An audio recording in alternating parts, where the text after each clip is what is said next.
မင်္ဂလာပါရှင်နောက်ဆုံးရသတင်းများကိုတင်ဆက်ပေးပါမယ်အခုပထမဆုံးတင်ဆက်ပေးမယ့်သတင်းကတော့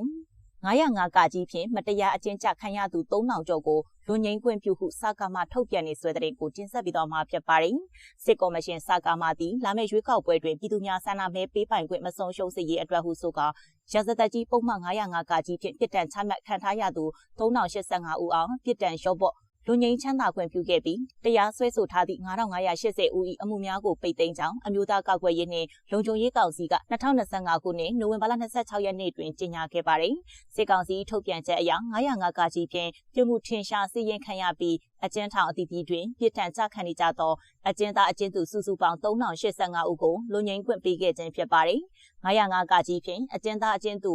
924ဦးကိုပြစ်ဒဏ်လူငင်းခွင့်အမိန့်ဖြင့်ပြန်လွတ်ပေးခဲ့ပြီးပြမှုကျွန်းတော်ဘာကယခုကြခံရန်ကြန့်ရှိသောပြစ်ဒဏ်ကိုပါဆက်လက်ကြခံရမည်ဟုစကားမကချင်းချောက်ထားပါတယ်။ထို့ပြင်905ကကြီးဖြင့်အကျဉ်းသား2362ဦးကိုလည်းပြစ်ဒဏ်လွန်ငင်းချမ်းသာခွင့်အမိန့်ဖြင့်လွတ်ပေးခဲ့ပြီးအထက်ပါအတိုင်းချင်းချောက်မှုများကိုကြေညာချက်တွင်ဖော်ပြထားပါတယ်။ထို့ပြင်905ကကြီးဖြင့်တရားစွဲဆိုခံထားရသည့်တရားရုံးများတွင်ကြားနာစစ်ဆေးဆဲအမှုပေါင်း9580ကိုလည်းပိတ်သိမ်းလိုက်ကြောင်းစစ်ကော်မရှင်ကယနေ့ရက်စွဲဖြင့်ထုတ်ပြန်ခဲ့ပါတယ်။စစ်ကော်မရှင်ထုတ်ပြန်ချက်တွင်အတူရောက်ရွေးကောက်ပွဲတွင်ဆန္ဒမဲပေးပိုင်ခွင့်ရှိသည့်ပြည်သူအလုံးဆန္ဒမဲပေးပိုင်ခွင့်မဆုံးရှုံးစေရေးအတွက်ဤကဲ့သို့ဆောင်ရွက်ခဲ့ခြင်းဖြစ်ကြောင်းတိတိကျကျဖော်ပြထားပါတယ်။ရာဇသက်ကြီးပုံမှန်905ကကြီးသည်2021ခုနှစ်စစ်အာဏာသိမ်းပြီးနောက်ပိုင်းတွင်နိုင်ငံတော်အုပ်ချုပ်ရေးရန်ရာကိုဝေဖန်သူများနှင့်ဆန္ဒပြလှုပ်ရှားသူများကိုအရေးယူရာတွင်စစ်ကောင်စီကအများဆုံးအသုံးပြုခဲ့သောပုံမှန်ဖြစ်ပါတယ်။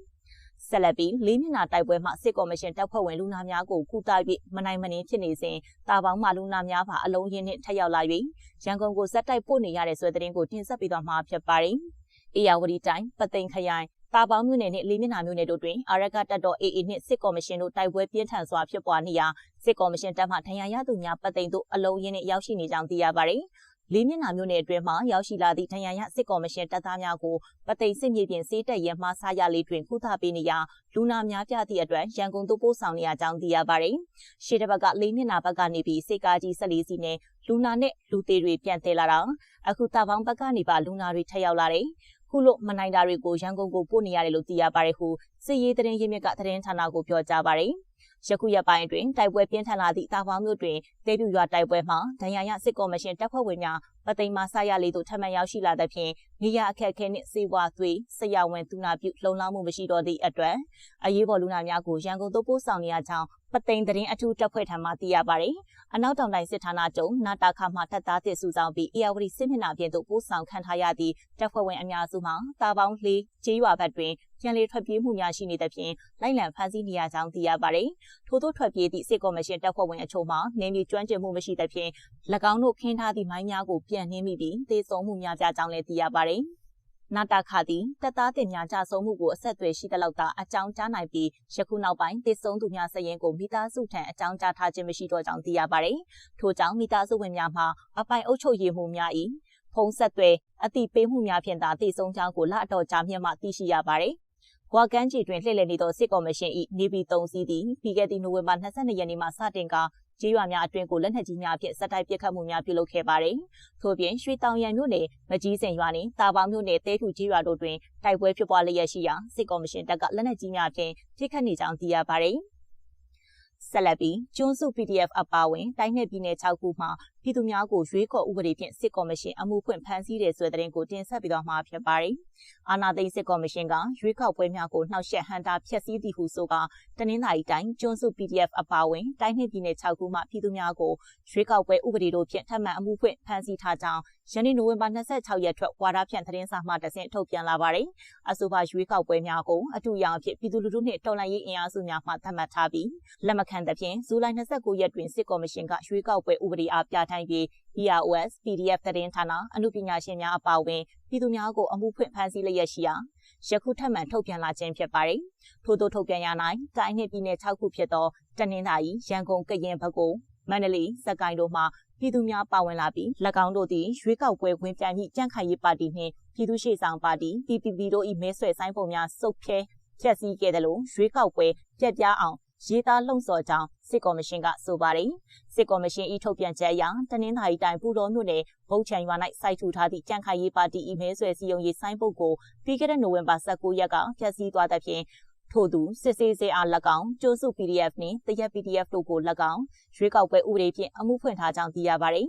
ရှင်းပြရန်ကုန်တိုင်းတွန်တေးမင်္ဂလာတုံရွှေပြည်သာတင်ငန်းကျွန်းမြို့နယ်တို့မှအမျိုးသား3ဦးနှင့်အမျိုးသမီး2ဦးအပြင်လှိုင်နှင့်မြောက်ဥက္ကလာပမြို့နယ်တို့မှစီစစ်ဆဲတို့ကိုလည်းပါတီဆိုင်ပုတ်များဖျက်ဆီးခြင်းအွန်လိုင်းပေါ်မှစန့်ကျင်ရေးသားလှုံ့ဆော်ခြင်းများပြုလုပ်သည်ဆိုကာရွေးကောက်ပွဲဥပဒေများဖြင့်အမှုဖွင့်ထားကြောင်းသိရပါတယ်။ထို့တူကရင်ပြည်နယ်မြောက်ဝတီမြို့အမှတ်4ရပ်ကွက်၌စိုက်ထူထားသည့်ကြံ့ခိုင်ရေးပါတီမဲဆွယ်ဆိုင်ပုတ်ကိုဖျက်ဆီးသွားသူစီစစ်ဆဲနှင့်ဖအံမြို့အမှတ်6ရပ်ကွက်တွင်စိုက်ထူထားသောကြံ့ခိုင်ရေးပါတီမဲဆွယ်ဆိုင်ပုတ်အားဖျက်ဆီးသွားသူအမှတ်9ရပ်ကွက်တွင်ကိုထက်နေလင်း28နှစ်တို့ကိုရွေးကောက်ပွဲဥပဒေများဖြင့်အမှုဖွင့်ထားကြောင်းသိရပါတယ်။အလားတူပဲခူးတိုင်းတောင်ငူမြို့နယ်တွင်လှုံ့ဆော်စာများလိုက်ကတ်သူစီစစ်ဆဲနှင့်ပဲခူးမြို့အုတ်တာမြို့တစ်8ရပ်ကွက်မှကြံ့ခိုင်ရေးပါတီမဲဆွယ်ဆိုင်ပုတ်အားဖျက်ဆီးသွားသူအမျိုးသား2ဦးအပြင်မန္တလေးတိုင်းအောင်မြေသာဆန်မြို့နယ်ရှိကြံ့ခိုင်ရေးပါတီမဲဆွယ်ဆိုင်ပုတ်ကိုဖျက်ဆီးသွားသူစုံစမ်းဆဲတို့ကိုလည်းစစ်ကော်မရှင်ကအမှုဖွင့်ထားသည်ဟုဆိုပါတယ်။ရှင်းပြကြံ့ခိုင်ရေးပါတီမဲဆွယ်စည်းရုံးဟောပြောနေသောမှတ်တမ်းတပ်ပုံများအသုံးပြု၍မဟုတ်မမှန်ရေးသားထားသည့်စာသားများအွန်လိုင်းတွင်ဖြန့်ဝေသည်ဆိုက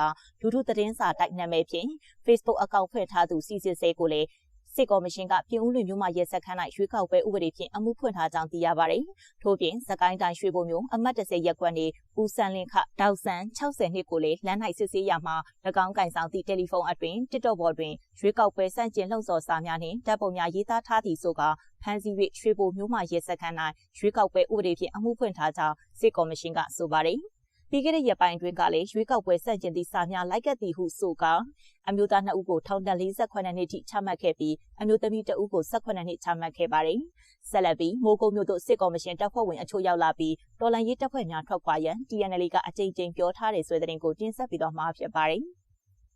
တရုတ်ကြားဝင်မှုနဲ့စစ်ကော်မရှင်အလို့ကျ TNL တပ်ဖွဲ့များဖယ်ပေးရမည့်မိုးကုတ်မြို့အတွင်းကိုစစ်ကော်မရှင်တပ်များဝင်ရောက်လာပြီးဖြစ်ကြောင်းသိရပါတယ်။မိုးကုတ်မြို့ကိုကာကွယ်ရန်ရောက်ရှိနေသည့်တော်လှန်ရေးတပ်ဖွဲ့များကိုပြီးခဲ့တဲ့နိုဝင်ဘာ16ရက်နေ့နဲ့19ရက်နေ့တို့တွင် TNL ကတွေ့ဆုံပြီးစစ်ကော်မရှင်တပ်ကိုအနောက်အရှက်အဟန့်အတားမပြုလုပ်ရန်နှင့်မြို့မဆုတ်ခွာပေးရန်ပြောဆိုခဲ့ကြောင်းတော်လှန်ရေးတပ်ဖွဲ့များထံမှသိရပါတယ်။ကျွန်တော်တို့ကို2ကြိမ်ခေါ်ပြောတယ်။ထွက်သွားတဲ့တပ်တွေလည်းထွက်သွားကြပြီးတရုတ်ဘက်ကဘာဖီအားတွေရှိလဲပုံမှန်လည်းမသိရတော့ကျွန်တော်တို့လည်းလောက်ရခိုင်ရခတ်တယ်ဟုမိုးကုတ်မြို့ကိုရောက်ရှိနေသည့်တော်လှန်ရေးတပ်ဖွဲ့ကောင်းဆောင်တအုပ်ကသတင်းဌာနကိုပြောကြားပါတယ်။ TNL ညွှန်ကြားချက်နဲ့မိုးကုတ်မြို့အတွင်းရှိတော်လှန်ရေးတပ်အများစုမှာမြို့အပြင်ကိုစုခွာပေးထားရပြီးစစ်ကော်မရှင်တပ်မှမြို့အတွင်းစစ်ဝင်ရောက်မှုရောက်ရှိလာနေကြောင်းသိရပါတယ်။မိုးကုတ်မြို့နယ်အတွင်းရှိအစိုးရဌာနများကြောက်ဖားဂိတ်နှင့်ပြောင်းပြင်ရွာတိတ်ရှိရတနာလောက်ကွက်များတွင်စစ်ကော်မရှင်တပ်ဖွဲ့များတပ်ဖြန့်က TNL အကူအညီဖြင့်ရောက်ရှိနေပြီဖြစ်ကြောင်းသိရပါတယ်။မိုးကုတ်မြို့အတွင်းစစ်ကော်မရှင်တပ်များဝင်ရောက်လာသည့်အတွက်မြို့ကန်အများစုမြို့အတွင်းမှာအလုံးရင်းနဲ့ထွက်ခွာနေကြကြောင်းသတင်းရင်းမြစ်ထံမှသိရပါတယ်။စစ်ကော်မရှင်နှင့် TNL တပ်တို့ညှိနှိုင်းထားမှုအရယခုလာမယ့်နိုဝင်ဘာ29ရက်နေ့နဲ့30ရက်နေ့တို့တွင် TNL တပ်များမြို့အတွင်းမှအပြီးထွက်ခွာမည်ဖြစ်ကြောင်းသိရပါတယ်။